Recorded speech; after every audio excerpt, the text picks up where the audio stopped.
ভালো দেখছো, অলরেডি প্রায় 250-300 জন হয়ে গেছে। আমরা সকালবেলায় 10টা পর শুরু করেছি, 10:30 থেকে শুরু করেছি। এই সময়ের মধ্যে প্রায় 250-300 জন হয়ে গেছে, আরো সবাই লাইনে দাঁড়িয়ে আছে। এটা চলবে যতক্ষণ আছে, আমরা এটা চালিয়ে যাব। এটা ভ্রাতৃত্বের বন্ধন শুধু নয়, এটা একটা মৈত্রীর বন্ধন। তাই শুধু পুরুষরা নয়, মহিলা, পুরুষ, বাচ্চা সবাই মিলে আজকে একটা ভ্রাতৃত্বের বন্ধনে, আমরা মৈত্রীর বন্ধনে আমরা মিলিত হচ্ছি।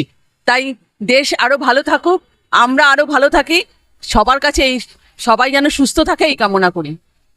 সবাইকে বলবো যে আমরা বাংলা তথা ভারতবর্ষের মানুষ স্বাধীনতার পর আমরা 2011 সাল থেকে আমরা মমতা বন্দ্যোপাধ্যায়ের নেতৃত্বে এবং আমার বিধায়ক, দমদমের সকলের প্রিয় বিধায়ক, শিক্ষামন্ত্রী বিধায়ক অধ্যাপক ব্রাত্য বসুর নির্দেশে এবং আমাদের সাংসদ অধ্যাপক সৌগত রায়ের নির্দেশে আমরা এটা প্রতি বছর করে থাকি, এই রাখি বন্ধন উৎসব। আমাদের এলাকার প্রতিটি মহিলা, প্রতিটি যুবক সবাই মিলে, এবং টোটো স্ট্যান্ড থেকে শুরু করে, অটো স্ট্যান্ড থেকে শুরু করে, আমরা কাউকে এর থেকে বাদ দিই না। রিক্সা, বাস, পথ চলতি সমস্ত মানুষ একসাথে মিলেমিশে আমরা মৈত্রীর বন্ধনে আবদ্ধ হই। এই মৈত্রীর বন্ধনটা আমাদের যেন অটুট থাকে।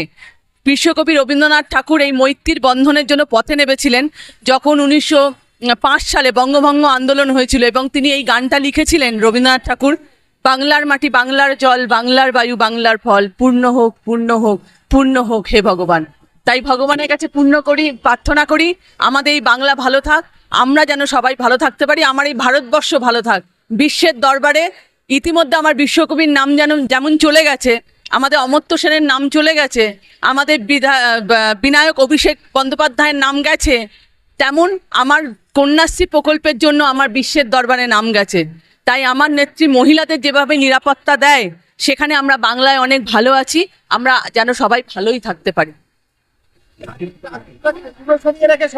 জায়গায় সারা বছর রাজনীতি হয়, আজকের দিনটা রাজনীতির না, আজকের দিনটা মৈত্রীর বন্ধন, ভ্রাতৃত্বের বন্ধন এবং একে অপরের সাথে মিলনের বন্ধন। ওই একই বিশ্বকবির কথায়, বাংলার মাটি, বাংলার জল, বাংলার বায়ু, বাংলার ফল, পূর্ণ হোক, পূর্ণ হোক, পূর্ণ হোক। এতক্ষণ আপনারা দেখছিলেন নিউজ বাংলা টিভি।